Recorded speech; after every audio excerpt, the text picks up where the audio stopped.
Bienvenido a un nuevo episodio de Buscando Problemas Podcast, una conversación semanal, casi semanal, sin miedo, sin filtro. Yo soy el George y esta semana tengo un tremendo invitado, podría ser una leyenda, pero antes quiero recordarte que estoy grabando aquí en GW5 Studio, el mejor estudio. Oye, ¿quieres hacer tu propio proyecto? Llama ahora 787-221-9530 o escribe a info@gw5.com.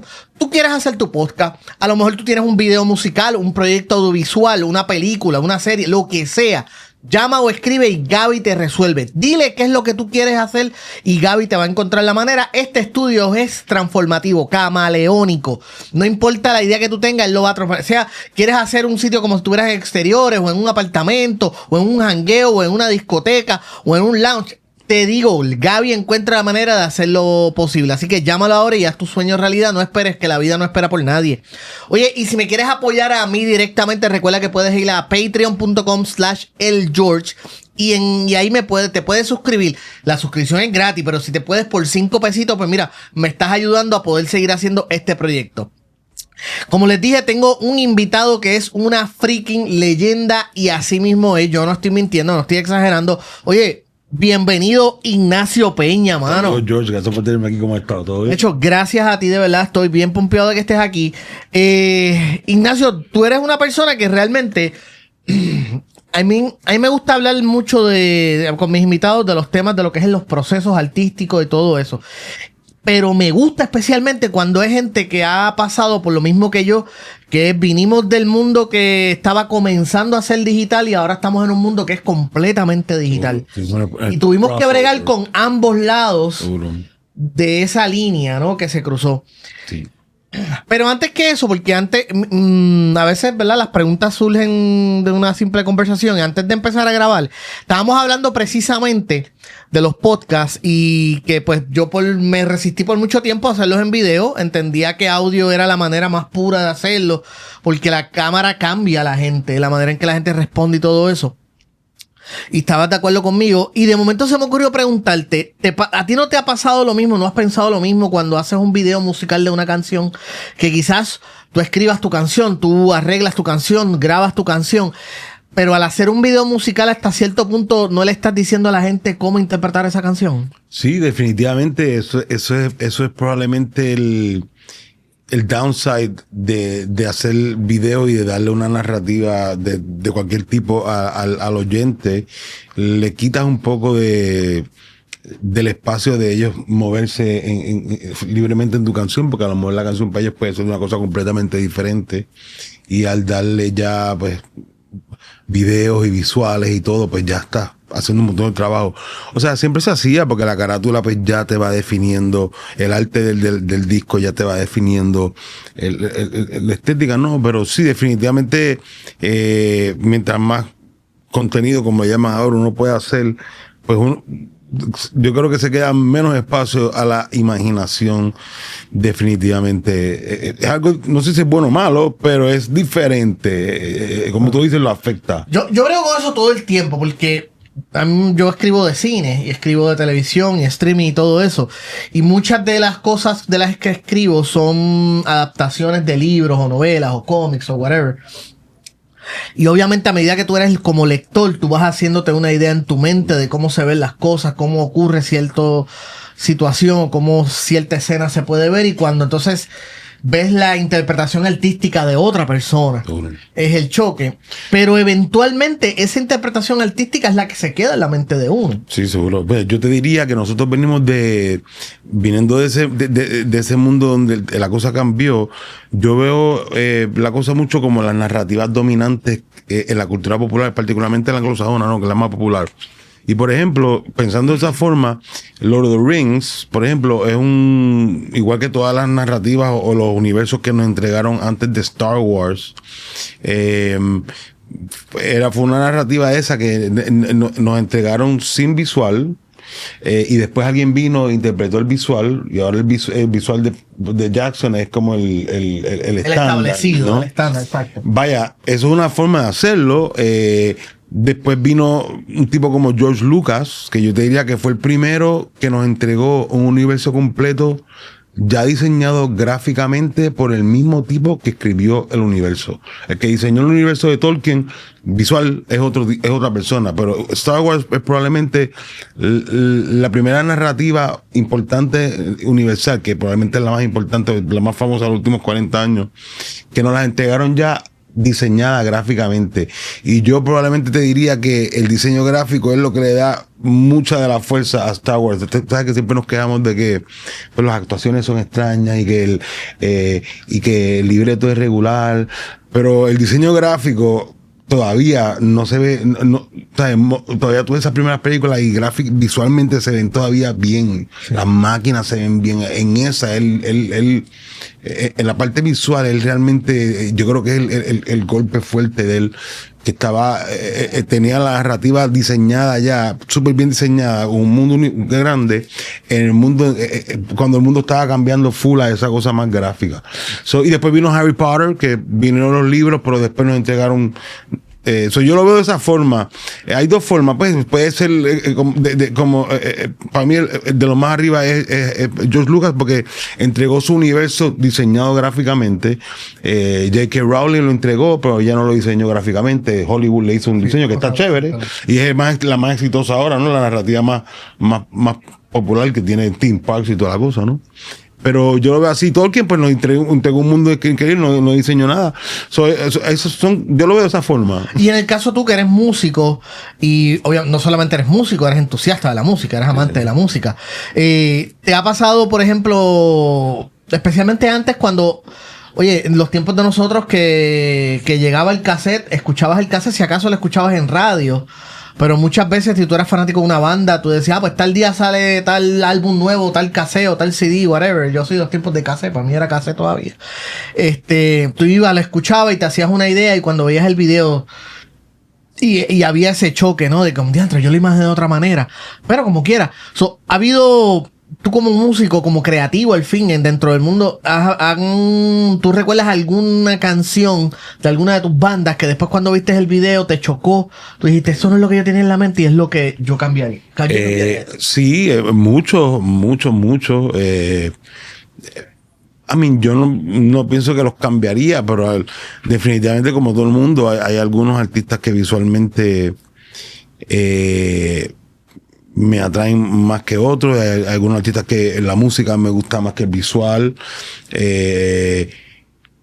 Yo creo que todos los artistas, por lo menos desde el rock and roll para acá, los artistas que son importantes, para bien o para mal, también tienen esa parte visual. Como músico, igual que tú, yo he resistido esa noción. Para mí la música es lo más importante, pero en este punto yo te puedo decir que si estudio todos mis artistas favoritos, los más que me gustan, los más que la música de ellos me afecta, todos son una buena combinación de buena música, de buen branding, de buena imagen, de buenas narrativas. O sea, aunque yo quisiera que fuera así, no es la música nada más. Un buen artista es organizado también visualmente, gráficamente. Hay ejemplos en todo, tipo como Luis Miguel, por ejemplo, que es un tipo que, tú sabes, él es un look, es un estilo, es una cosa completa.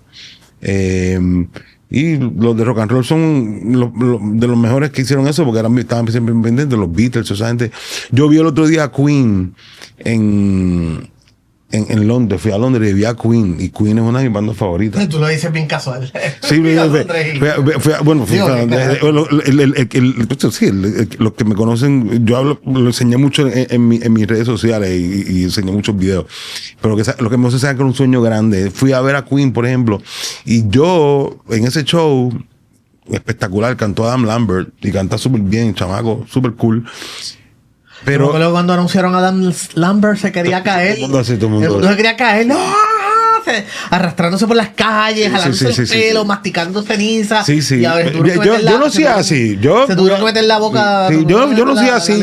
Pero cuando estás viendo el show, te das cuenta que la presencia gráfica y la imagen de Freddy, los movimientos del todo, es parte del show y no es lo mismo. No, ciertamente, no hay manera. No es lo mismo, mucho más de lo que pensaba. Hay otro ejemplo que te puedo dar. Mira, una de mis bandas favoritas es Oasis. Y Oasis son dos hermanos, ¿verdad? El que canta las canciones y el cantante. Yo, como compositor, pues siempre pensaba, yo me alineaba siempre más con el que escribe las canciones. Pero en la separación de ellos me he dado cuenta que Oasis también es el tipo con la actitud esa y con el stance ese que se para. Digo, la verdad es que él siempre, desde que pegaron, pues ellos pegaron con 97, ¿verdad? Más o menos. 95, 96, 96. Para mí siempre él me la mascó un poquito porque Gallagher no... Sí.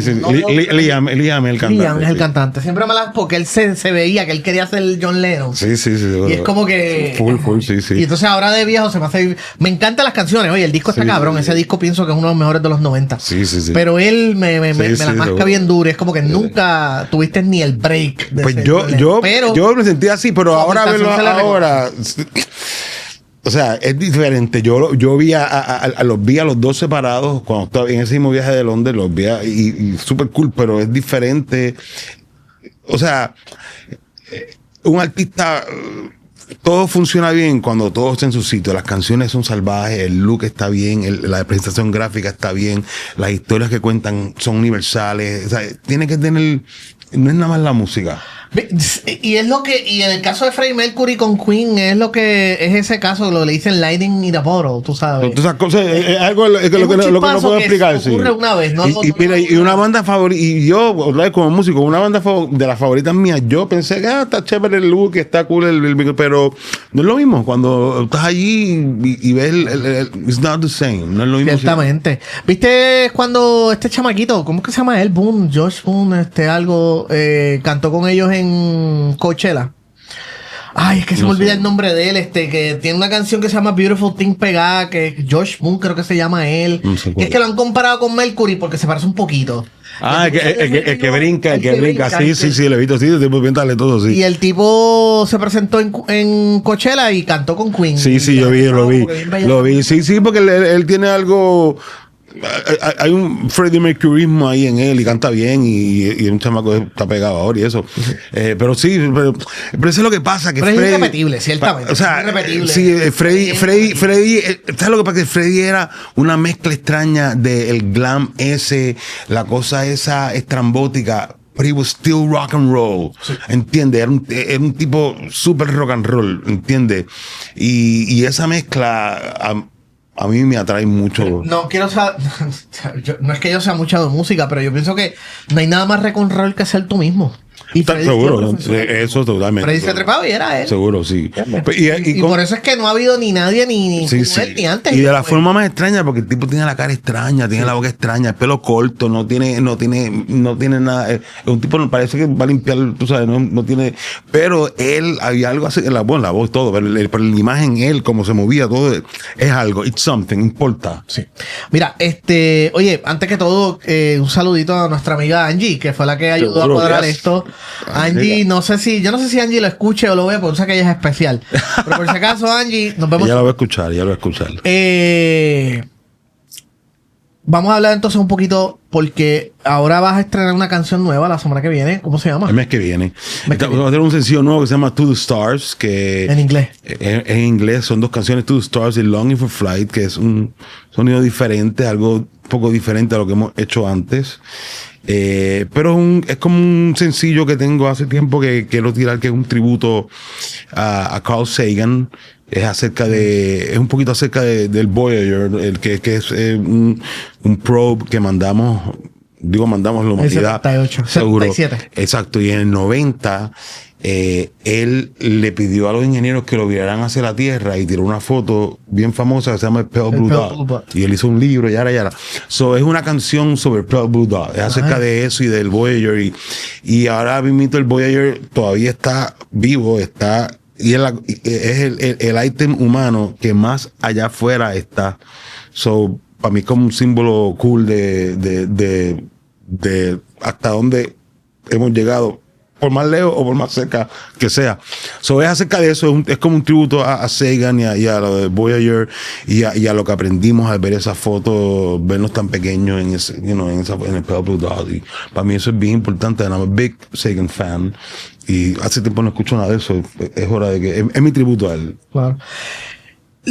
Te aprovecho y también estás celebrando los 25 años de El Mundo al Revés. De mi carrera, sí, que el mundo al Revés este año cumple 25 años en octubre 10 y siempre pues nos gusta hacer algo, claro. Conmemorar. Pero, o sea, perdóname, me confundí. Son 20 años de Anormal. Eso es lo que vas a tirar ahora. Eso es lo que estamos ahora. Mala mía. Sí, 20 años de Anormal que lo están celebrando. ¿Cómo lo van a celebrar? Estamos tirando una versión en vinil, en una tirada especial bien limitada, en vinil blanco, a través de la gente de Discotecario, de Saúl y Discotecario. Gracias a ellos por ese proyecto, que han cogido ese proyecto y van, y ya está en preventa.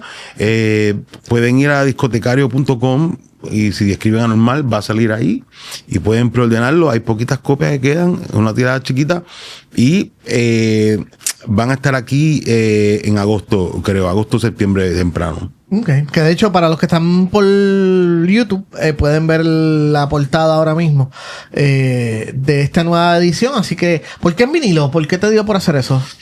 Bueno, es porque es el gold standard. Yo, como tú, vengo de la época de los cassettes y los vinilos. Yo pasé por todas, ¿no? Yo empecé con vinilo y tuve cassettes y tuve CDs y tuve todo. Yo me acuerdo el día que llegué a Discomanía y habían quitado todos los vinilos y habían puesto todos los CDs. Entonces, pues, Anormal cuando salió ya estábamos en la época del CD y uno siempre quiere tener un vinilo. Yo siempre que un vinilo es como, aunque yo no soy muy vinilero y no tengo máquinas de vinil, pues es como es como el gold standard del medio físico de la música. Pero en realidad yo los hago porque sé que hay gente que los quiere, hay gente que me pide Anormal en vinilo. Entonces, pues lo hago más por eso, porque hay gente que me los pide. Okay. Y es bueno, oye, y es una celebración, o sea, es una celebración distinta también. Sí. Pudiste haber sencillamente subirlo, hacer un remasterizado o algo. Sí, no, tú sabes, a veces yo pienso, ¿qué pasa si el mundo se queda sin electricidad y no hay internet? Y por lo menos van a ver unas copias físicas de Anormal en el mundo. Ahora mismo, si no hay luz, pues siento que solamente queda unos CD. Mientras más cosas físicas. Sí, yo soy full team físico, por lo menos en películas. Lo mío son películas y videojuegos. Sí. Y yo soy team full físico. O sea, yo creo, es verdad que es una jodienda después para meter las cosas y limpiar, pero ¿sabes qué? Yo prefiero tenerlos allí. Yo creo que es un issue que hay que resolver, que hay que todavía mirarlo y creo que en la música perder el formato físico ha sido un problema más grande del que entendemos todavía. Entonces, it's an issue. Creo que para bien o para mal, y creo que se está notando ahora, creo que la juventud de ahora, la generación de ahora que no creció con nada físico, está volviendo a la librería, particularmente con el libro. Supuestamente los libros están vendiéndose más que nunca. Claro. Barnes & Noble. Hay una conexión. Cuando tú tienes el libro, cuando tú tienes las páginas, cuando tú lo ves, hay una conexión que sencillamente no existe con la tableta. No existe. Y no es nada más el libro. Como tú dices, tiene su ventaja en cuestión de espacio y comodidad y conveniencia. Sí. Pero hay una conexión con la letra, con la palabra, con el autor. Yo diría que hasta incluso con el espíritu del autor, con la persona que escribió, hay una conexión a través de la página que sencillamente no está con la tableta, pero eso es cosa de viejo. Con todo, sí. También yo creo que la historia de cómo lo conseguiste en físico se añade a eso. Yo compré esto en este sitio. Esas cosas se unen cuando tú la marchas así. Es como que tiene menos significado. Todas esas cosas, para bien o para mal, suman a darle cosas de significado. Y si le quitas la experiencia de ir a buscarlo, tenerlo físico, como que lo hablaste con un amigo porque lo tenías aquí, lo pudiste prestar, lo pudiste regalar. El momento que no lo tienes en físico, ya no puedes regalarlo. Antes de las Navidades tú comprabas 10 discos para regalar. Tu disco favorito, yo le compraba 10 discos a mi amigo favorito y eso es mi regalo. Y tú sabes, perdimos todas esas cosas cuando perdimos la parte física. Entonces, sabes que acabas de decir eso de los libros. Mano, me diste un chispazo en la mente porque es cierto, tengo libros que llevan muchos años conmigo, desde que vivía en Ponce, libros que fueron conmigo a Estados Unidos, libros que compré en Argentina, esa experiencia. ¿Tienes historia con este libro lo compré en una librería pequeña allá en Buenos Aires. Este libro me acompañó desde Ponce hasta Carolina del Sur y volvió conmigo. O este libro me lo dio esta persona que la conocí. Entonces, te digo, son un montón de cosas que creo que no nos hemos dado cuenta. Si lo pensamos bien, yo lo pienso mucho, pero siento que perdimos muchas cosas cuando perdimos la cosa física. Y eso ha causado que la música pierda valor. Encima de que la música ya es bastante abstracta porque es el único medio que no tiene visual. El único arte que no tiene visual es la música. Entonces, cuando le quitas todas esas partes de los logos, las imágenes, y había algo especial también, mano.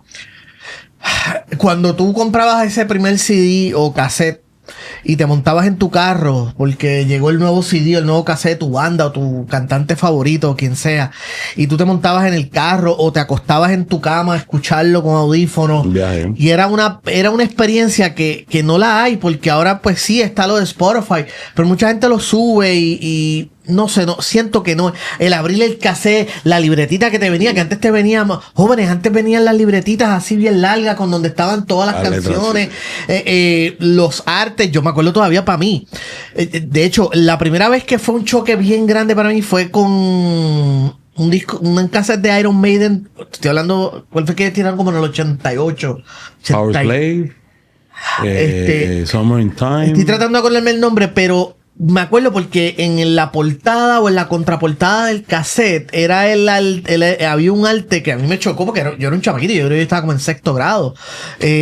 Había un arte de como era esta escena post-apocalíptica, destrucción, este robot y esta tipa así tirada en el piso con una teta por fuera y el robot así al frente de ella y era una imagen tan potente. ¿Cómo, perdón? Yo pensé que él me había dicho. Estoy tratando de acordarme el nombre de ese disco. Estoy hablando. Y era Iron Maiden, pero. Creo que Summer in Time. Que era un robot que salía Eddie robotizado. Exacto. Con una pistola. Y entonces, ese tipo de arte, mano, ese tipo de experiencia, pues ya no la hay, por lo que tú estás diciendo. Eso pero acompañaba junto con la experiencia de escuchar la canción. Mira cómo es cambia completamente. Mira, la experiencia con el disco antes era de esta forma. Tú escuchabas la canción en la radio, ibas a la tienda y veías la carátula. Abrías el disco en el camino, en lo que llegabas a tu casa, whatever, veías el arte. Antes de escuchar el disco, ya habías visto todo el arte, ya tienes una cabeza. Eso es un disco nuevo. Ahora un disco nuevo es, tú vas a Spotify y ves una línea de canciones así y le das play. That's a completely different experience. Y eso yo siento que hay que resolverlo. No sé cómo particularmente, pero creo que hay que... la experiencia, el mundo se ha historificado más y la música se ha deshistorificado más. Yo creo, y aquí es que quien ha logrado adaptarse son gente como Bad Bunny. Bad Bunny antes de tirar su disco tiró un short film, ¿verdad? El cortometraje con Jacobo. Ya desde ese entonces te está dando una idea de qué esperar de su música. Sí. Y con cada video musical ha establecido, ¿verdad?, el tono de las canciones. Yo creo que eso es lo más cercano a esa experiencia de la que los que ganan ahora no fallan a esos principios y definitivamente lo que hacen es que hacen más videos, cuentan su historia con los videos. Pero otra vez, eso no es un producto físico. Por ejemplo, yo no sé cuánto si ellos tiran productos físicos de esos discos. Pero eso no es lo mismo que tener el CD o el vinilo del disco, no es la misma experiencia. Claro. Es otra forma y está cool y ellos definitivamente saben usar las herramientas que tenemos hoy para hacer eso. Pero sí, pero lo de perder el producto físico creo que es algo. O sea, creo que si ellos hicieran eso mismito y estuvieran vendiendo productos físicos, creo que hasta sería diferente. Sí, volvemos. Es otra experiencia, es otra... Sí. Para que el producto físico tiene que ser... Lo que pasa es que el producto físico tiene que ser algo especial. O sea, no puede ser... Tiene que tener algo que sea... Entonces eso es lo que pasa, que el producto físico todavía estamos en estéreo. Y hace tiempo estamos coqueteando con un mundo post-estéreo. Finalmente ahora estamos llegando nos estamos poniendo de acuerdo que parece que va a ser... Ese mundo post-estéreo va a ser Dolby Atmos. Finalmente ya los teatros lo adoptaron, todas las disqueras están cambiando sus discos a Dolby Atmos. Parece que el formato del futuro finalmente después de 30 años de driblear con AC3 y Dolby 5.1 es Dolby Atmos. Cuando eso se convierte en el estándar, no vamos a tener producto físico, porque ahí si no hay un producto físico. ¿Qué se le llama Dolby Atmos? Al nuevo sistema de surround, que es de 16 bocinas. Pero eso, Apple es el único que está tocando las mezclas nuevas de Dolby Atmos. Ellos le llaman Spatial Audio. Spatial, sí. Pero eso es Dolby Atmos, que es el mismo sistema que está usando los cines. Esas dos industrias finalmente se están poniendo de acuerdo detrás de ese formato. Y en algún momento los discos nuevos los van a empezar a tirar en ese formato. Cuando eso pase, no tenemos un formato físico para ese formato. Porque los formatos físicos de nosotros son solamente estéreo. Nunca desarrollamos un formato físico post-estéreo. Sí, estamos hablando de algo que ya la experiencia es 100% digital. Sí, digital y surround. Es la más inmersiva, la que tenemos, la más al frente. Estamos en ese punto y hay unos problemas ahí que resolver, pero sí, nos fuimos ahí una tangente con el disco. Sí, nos fuimos un poquito, vamos un poquito de ti, vamos un poquito de Ignacio Peña, porque empieza tu primer disco, El Mundo al Revés, 2000, el camino hacia allá, cuéntame un poquito cuál fue esa influencia, cuál fue ese primer cassette, ese primer vinilo, donde tú escuchaste y tú decías, yo puedo hacer esto, yo puedo escribir. Bueno, probablemente fue cuando escuché a Bryan Adams. Bryan Adams fue el primer 45 que yo me compré fue África de Toto. Y ya a los 10, 12 años, que era como el 83, ya yo estaba escuchando música y me gustaba. Pero cuando salió Reckless en el 84, y yo escuché Summer of 69 y Run to You, y empecé a estudiarlo a él, y él hablaba mucho de la ética del compositor, del songwriter, y él tenía un compañero que escribía las canciones, que era Jim Balance, y yo leía las entrevistas de cómo él hacía las cosas, y eso fue lo que yo dije, eso... O sea, fue una atracción bien grande. Era todo, la disciplina de ser compositor, todo me parecía súper atractivo, de tener el control de lo que se decía en la canción, de la música. Eso me parecía lo más cool. Y yo me daba cuenta que los nombres de los que escribían las canciones son los que salían. Todo el mundo quería ser guitarrista. Pero yo veía que siempre en las canciones siempre salía al lado de la canción, salía el nombre del que escribía la canción. Entonces todos mis panas querían ser guitarristas y yo quería escribir las canciones. Eso siempre me encontré la composición a los 14 años, fue lo que me puso en ese camino y it took over my life. O sea, ¿qué te hizo querer escribir?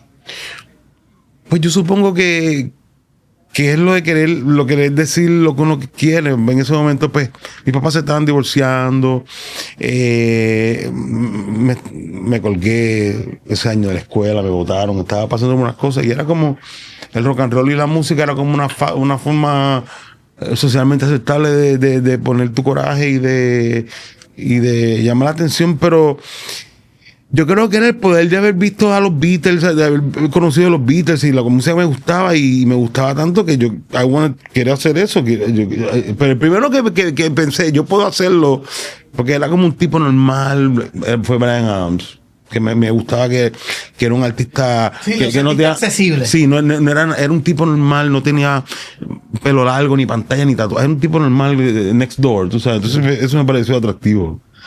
Y para llegar entonces al Mundo al Revés, y antes, espérate, una última pregunta que me gusta hacer mucho, especialmente cuando hablo con creativos.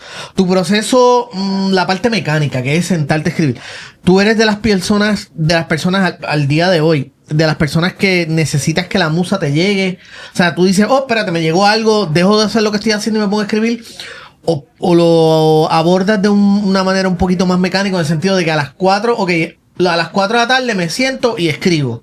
Sí. Pasa lo que pase. No, claro, tú puedes establecer un mood, tú puedes, qué sé yo, pongo una música, una cierta iluminación, una lámpara, a lo mejor solo escribo en esta mesa. Eso está súper, pero el proceso es cuando te llegue la idea, o tú dices no, ahora tiene que llegar. Yo lo he hecho de todas formas, y al principio es diferente ahora. Cuando yo empecé a escribir canciones era más tratando de come up with a good song, una canción con coro cool. A mí siempre me gustó la música popular.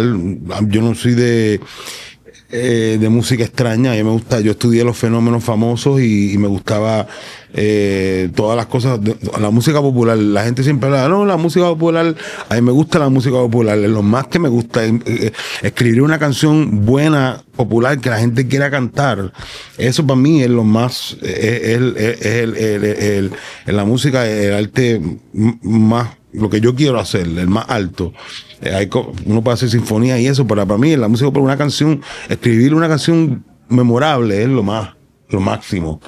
Y al principio pues era acerca de eso, encontrar una canción. Cuando vas madurando te das cuenta que en realidad eres un cuentacuento. Si tú coges la composición seriamente, en algún momento tu historia va a crecer más allá de la música. Eso le pasa a toda la gente, a todos los más grandes de todos los géneros. Tú siempre te vas a dar cuenta que las narrativas de ellos siempre crecen más allá de la música, de la música. Por ejemplo, en la salsa yo te diría que el número uno es Rubén Blades. Rubén Blades es uno de esos tipos que hacía discos conceptuales, ¿entiendes? Porque naturalmente cuando tú te conviertes en un compositor y eres un buen melodista y entiendes el cuento, empieza a crecer. Entonces es Pedro Navaja y es Maestra Vida, no es simplemente una canción. En el merengue es un tipo como Luis Guerra, que es un gran melodista también. En los principios los discos eran más canción y eso, pero mientras más va creciendo, pues hizo Areito, los discos se ponen más conceptuales. Ahora acaba de hacer una película, él acaba de hacer una película de niños, no sé si sabes. Capitán Avispa. Los Beatles son iguales, los Beatles eran melodistas, películas, ¿sabes? Igual que Queen, igual que Freddie, ¿sabes? Los músicos buenos, por lo general, cuando maduran, su universo narrativo crece más allá de la música. Y eso, pues yo me pasó lo mismo cuando empecé a editar videos, que fue después del primer disco. Entonces, pues ya después de editar videos, pues yo hago música más para una historia más grande que estoy construyendo. Sobre el último disco, que se llama Songs for the Fall of an Empire, yo tenía un concepto que quería contar una historia, la historia de los intereses y del sistema económico. Entonces, pues, yo por 12 años estudié la historia y empecé a hacer canciones que necesitaba. Mira, necesito una canción para esta parte de historia.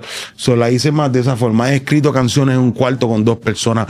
Hay que hacer una canción y en 15 minutos salimos con una canción. Una canción no normal fue así. He escrito canciones con gente, con Gustavo Laureano, que hicimos Highway, que él es más así también del momento. Sí, lo he pasado por todo. En este punto yo te diría que normalmente hago música más basado en historias que quiero contar. To the Stars, por ejemplo, es un tributo a Carl Sagan. Entonces, pues, quiero hacer un tributo a esto, para hacer unas canciones que sean acerca del espacio y eso. Yo lo hago más de esa forma ahora. ¿Qué tiene que tener, una vez que tú escribiste tus canciones, que tiene que tener una canción para que tú digas, ok, esta tiene que estar en el disco o en el álbum, whatever, o esta se queda fuera por el momento? Para mí lo más importante es una melodía memorable. Para mí es acerca de las melodías. Si yo te enseño... Si nosotros buscamos los 500 discos que más se han vendido en la historia del mundo, 99.9% van a ser gente que son melódicamente buenos, que las canciones son memorables, porque la melodía es lo que, aunque los tiempos pasen, si la construiste bien, eso siempre va a ser universal. Una buena melodía siempre va a ser universal. O sea, Eleanor Rigby, por ejemplo, siempre va a ser buena porque la melodía está bien construida. Entonces el arreglo, que es lo que se pone viejo, o lo más que se pone viejo, pues eso es secundario. Para mí lo más importante siempre es una buena canción que con la guitarra o con un piano funcione bien. Estamos en un mundo que es al revés ahora, ¿no? Ahora es acerca de los beats y ahora acerca de otra cosa, pero yo te diría que eso es un problema también, y hasta los buenos en ese mundo de la música, los beats tienden a ser los más melódicos.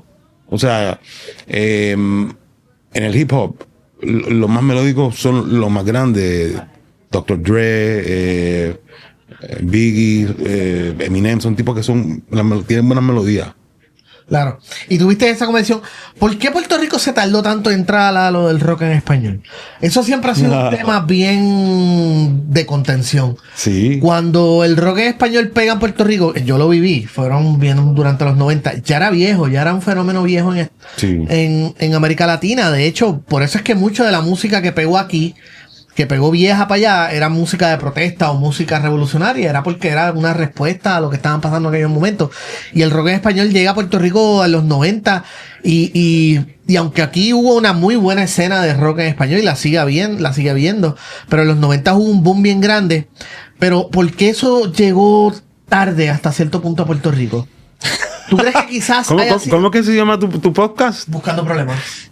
Esta es la parte que a lo mejor no puede buscar problemas. Sí, no se llama Haciendo la Paz. Aquí vamos a entrar esa parte. Lo que pasa es que yo tengo una versión de la historia de rock en español bien diferente a la que todo el mundo tiene o la que se ha explicado por ahí o la que todo el mundo entiende.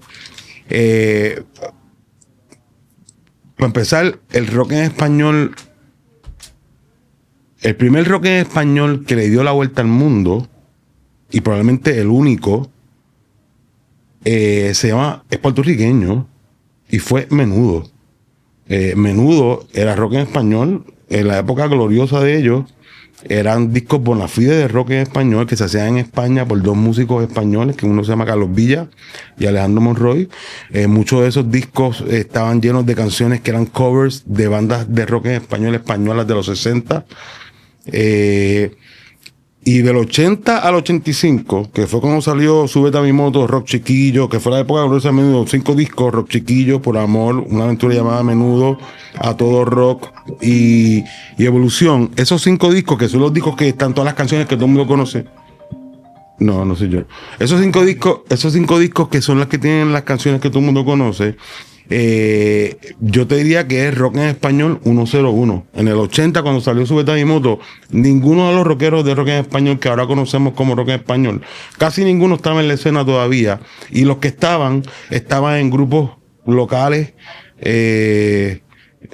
El único que estaba era Charly García y Spinetta, había unos cuantos, pero estaban en grupos locales, no habían hecho su carrera solo, no existía los Café Tacuba, de ninguna de esas bandas de rock, ninguna existía. Y ya Menudo estaba montado en un jet con su nombre, dándole la vuelta al mundo, haciendo rock en español.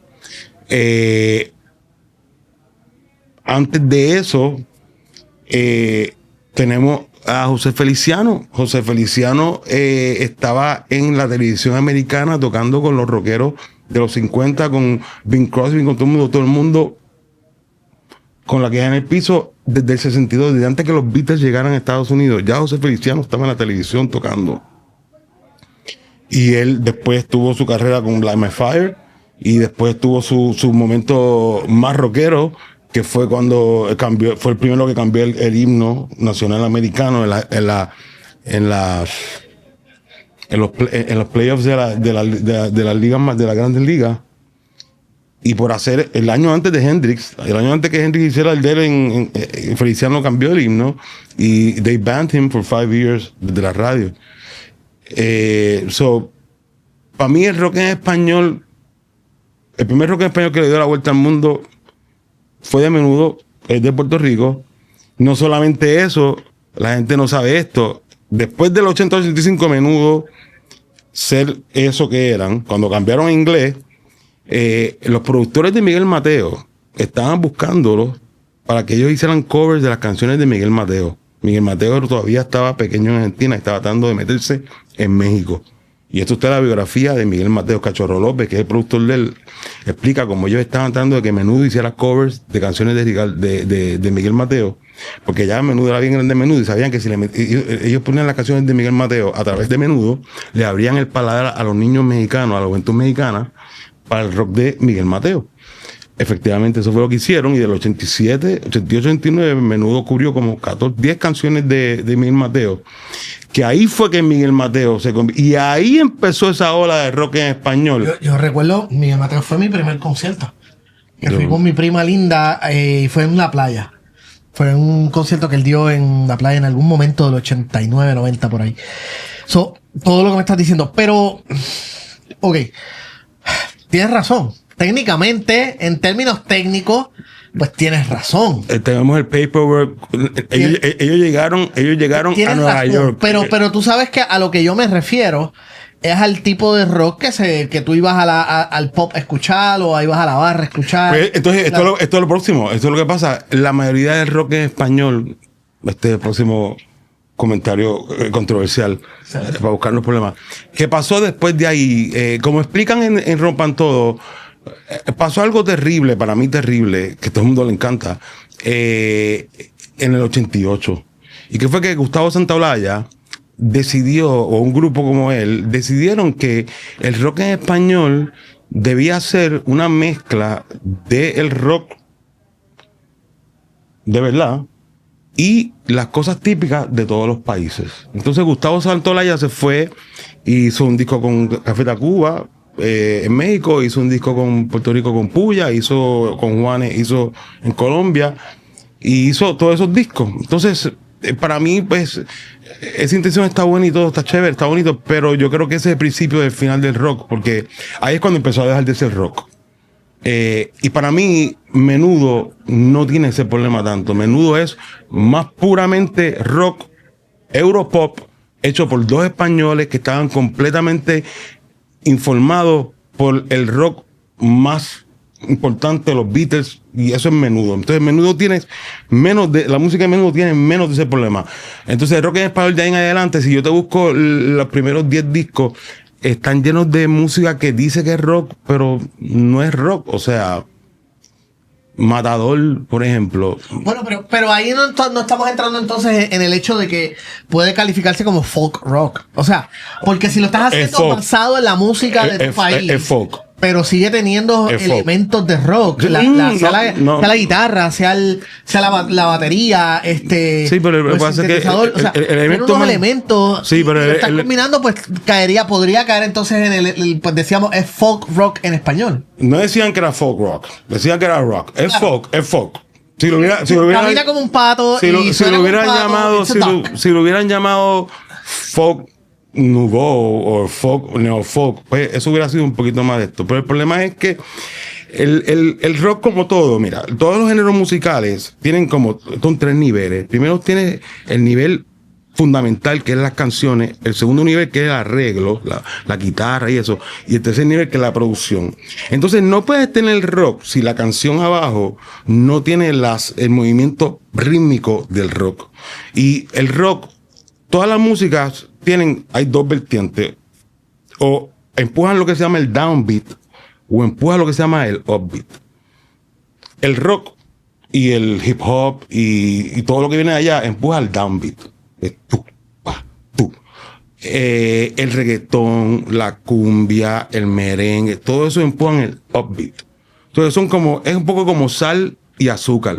Entonces tú puedes hacer mezclas de cosas dulces, y puede hacer mezclas de cosas saladas, y puede hacer mezclas de aquí a acá, pero estas mezclas son más escabrosas y más problemáticas. Terminas con una cosa así en el medio extraña, y eso es lo que es la mayoría del rock en español. Y por lo general yo te diría que terminan más para mí son como cumbias y como murgas disfrazadas de rock, pero no son rock and roll. Un poquito de ser muy purista en términos de lo que es el concepto, o sea, musical, y no te lo puedo discutir porque yo no sé de música, o sea, yo no soy muy de música, pero si toda la vida le hemos dicho así y tiene unos elementos, pues claro, hasta cierto punto pues tú decirme, pues déjame cómo te explico. Yo te puedo entender porque viendo desde mi perspectiva como cineasta, de fanático de cine, que hay ciertos géneros que yo te puedo discutir. Por ejemplo, algo que hemos hecho en los últimos años es decirle a la gente, la animación no es un género, es un medio. Por muchos años yo pequé de eso y decía, no, el género es la animación, y eso era un error. No es un género, es un medio. Y porque la animación puede ser muchas cosas. La animación sí puede ser para niños, que es lo que es tradicionalmente, pero también puede ser una historia de horror, puede ser un drama, puede ser una tragedia, puede ser, al igual que el cine regular, puede ser cualquier cosa. Y si nos vamos entonces, volvemos entonces a lo que es animación. Yo te hablo de animación, las primeras películas de Disney eran animación, excelente, pero ¿cuántas veces repitieron frames? El repetir frames, el que tuvieras el mismo frame en 3 o 4 películas, ¿dejaba de ser animación? ¿entiendes? Porque estuvieran repitiendo frames, lo único que estuvieran cambiando sería algunos trazos, algunas músicas. Entonces, a eso es a lo que me refiero. Que si yo me quiero ir a lo purista, no. Cuando hicieron The Jungle Book o Robin Hood, eso realmente no fue animación, porque ahí estaba repitiendo frames. Sí, lo que pasa es que esa conversación es o el diferente. Rotoscope cuenta como animación, no, porque en realidad lo que estás es pintando sobre un tipo de grabación. O sea, entonces puedo entender de dónde estás viniendo, porque lo estás viendo desde tu, ¿verdad? De tu perspectiva música, y no te puedo discutir porque yo no sé lo que tú sabes. Pero puedo identificar cuando alguien quizás está siendo muy purista. Bueno, muy celoso. No está siendo muy celoso. Eso es lo que la gente piensa y dice, pero no, yo te diría que la prueba más grande de que no es la banda más importante de rock en español. ¿Cuál es la banda más importante de rock en español? No sé, para mí. Así por encima. Solamente una banda, solamente hay dos bandas en rock en español que están en la cúspide. Está la que es la más famosa, la que llena estadios y que todo el mundo le molesta y todo el mundo pelea con ella, que es Maná. Okay. Y está la banda que tiene todo el respeto del mundo, que le han hecho shows del Cirque du Soleil, que los cubren, que todo el mundo ahora los adora, que es Soda Stereo. Okay. Claro. Soda Stereo, que es la banda número 1 más respetada de rock en español, tiene menos problemas de ese tipo porque es rock más puro. Es rock en español como rock. Entonces, debajo de Soda Stereo están todas esas otras que son sus mezclas, pero bien arriba y bien lejos con el nivel de respeto, Soda Stereo nadie ni se le acerca. Yo te diría que Soda Stereo prueba de que no es acerca de estar mezclando guitarras con cosas típicas, es acerca de a good story, which is a good song. Entonces, if you do, rock en español debe ser rock en español.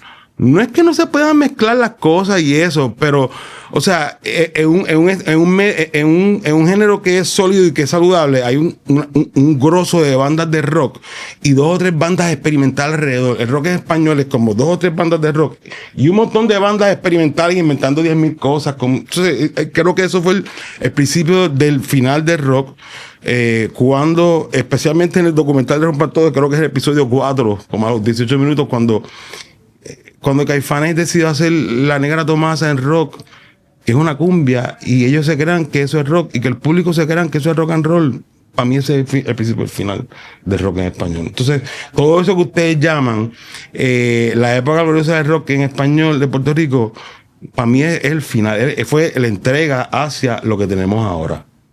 Para mí el pick de rock en español es Menudo del 80 al 85. Soy fanático de Charlie, soy fanático de todo el argentino, lo entiendo, pero ese rock en español no chartea, no registra, para bien o para mal, nunca registraba, por lo menos en Puerto Rico, no es parte de la cultura latina grande, ¿me entiendes? Claro. Nunca, it never like took over it. Yo sueño todavía con una época en la música popular latina que el rock tenga un momento de verdad, ¿entiendes? Como lo que acaba de tener el reggaetón en los últimos 30 años, que es un momento, el rock nunca fue así. Claro. Yo hace unas semanas atrás estaba hablando del tema de que yo pienso que yo pienso que el reggaetón se ha mantenido más presente, primero porque ha sabido evolucionar y segundo porque hay una búsqueda constante de nuevos ritmos y nuevos talentos. Y eso en el rock como que se ha estancado un poco. Pienso que hay una resistencia. Oye, Ignacio, tú que todavía te presentas ¿sabes? Obviamente vas a los sitios, pero tú eres Ignacio Peña, tú vas a cantar tu música, pero ¿cuánta banda no hay que son buenos cantantes, buenos compositores, pero están obligados a cantar las mismas 40, 50 canciones que venimos escuchando 40 años, 30 años, porque la gente quiere escuchar El Sol no regresa por vez número 500 o Lamento Boliviano por vez número 400 en su vida y se resisten a escuchar que era algo que yo extraño de los 90. Yo entiendo tu punto y entiendo, ¿verdad? Y no te lo puedo debatir. Pero había una sensación, yo soy de Ponce y yo lo vi en Ponce, lo experimenté. Había una ansia, no sé.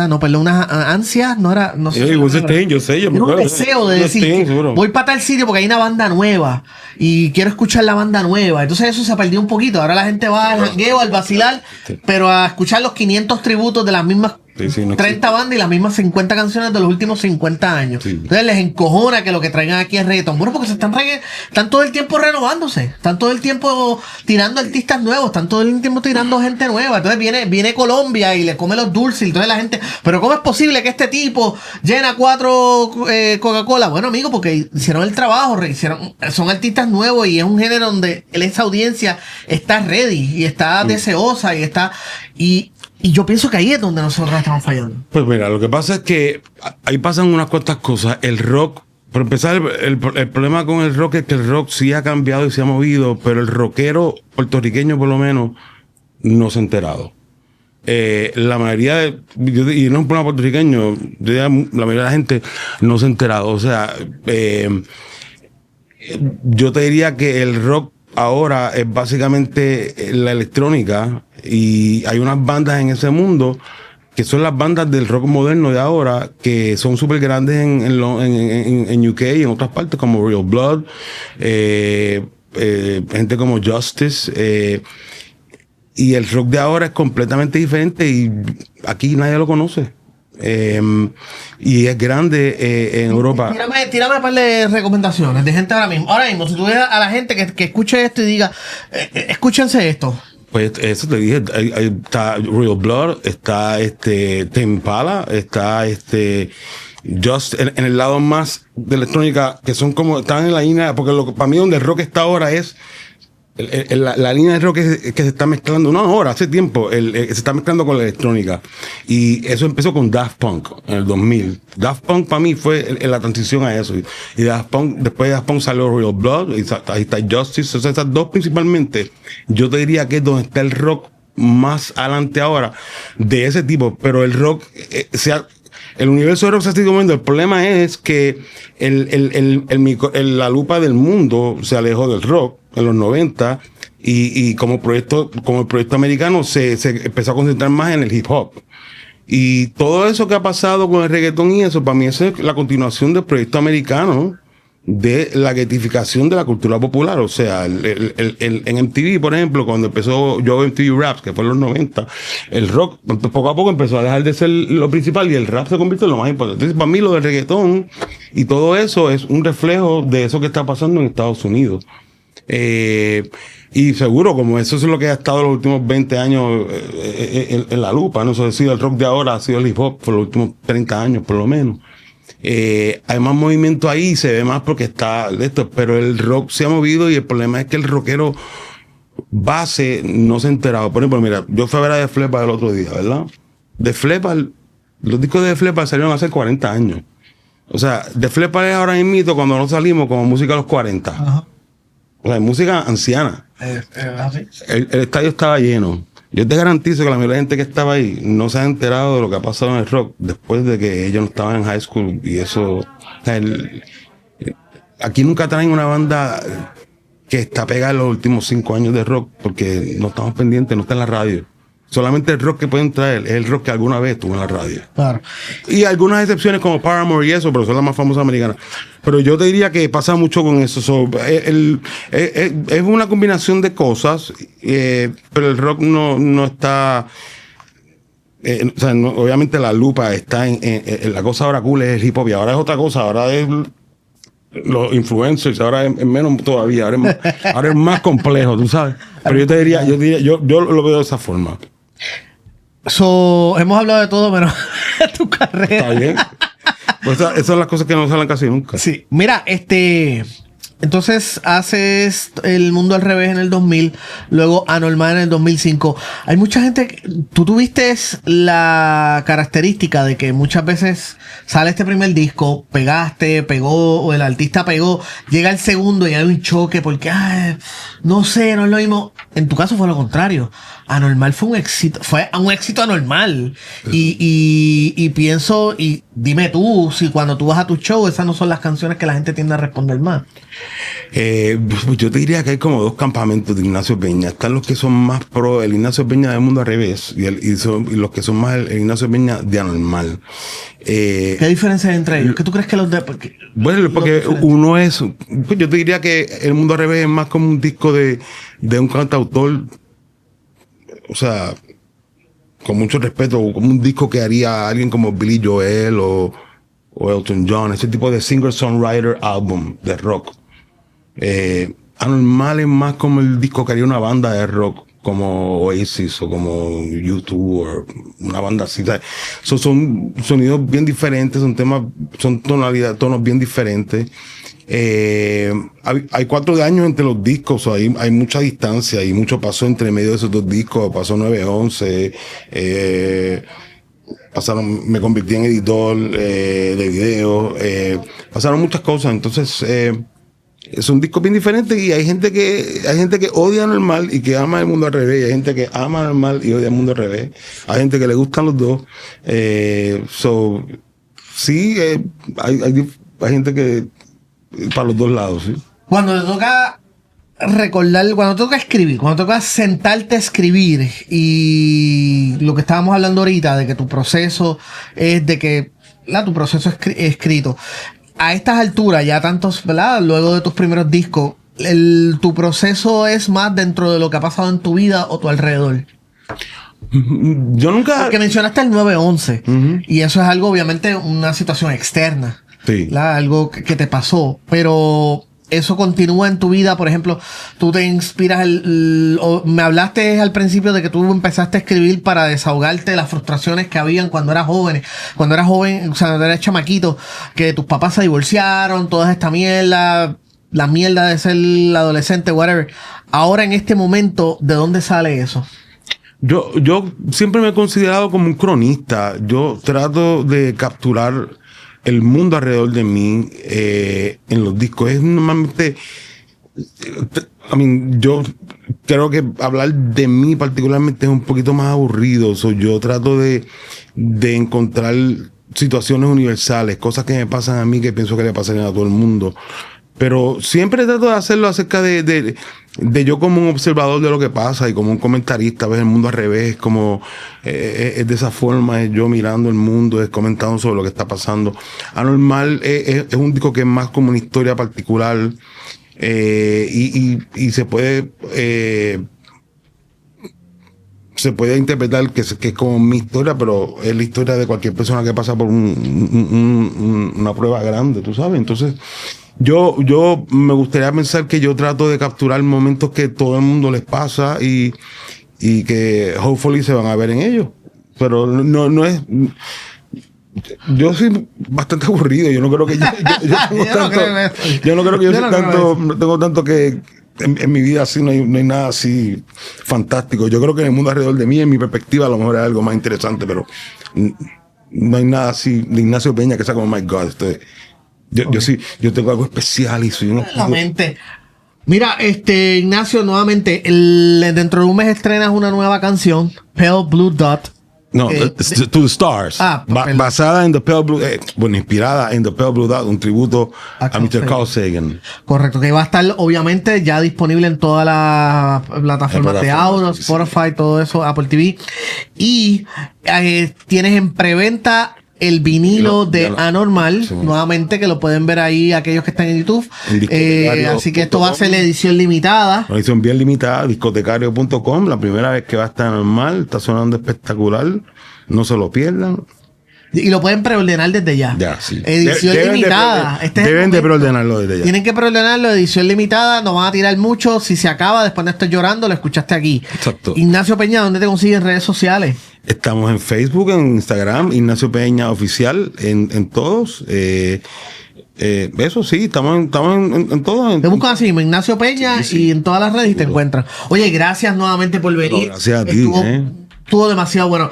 Yo sé que está bueno cuando miro el reloj y yo, puñeta, se me acabó el tiempo. Y tengo 20 preguntas más que hacerlo, pero bueno, será para otra ocasión. Oye, gracias nuevamente por por estar aquí con nosotros.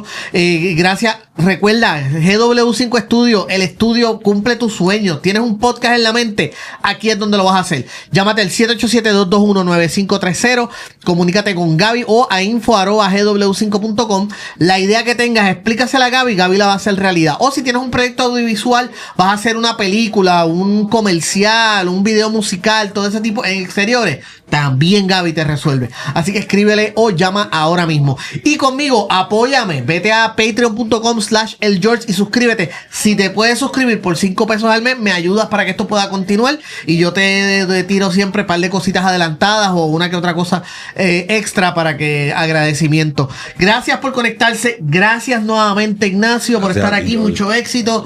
Y ustedes recuerden que el mensaje de Buscando Problemas Podcast, que la gente que se porta bien rara vez hace historia.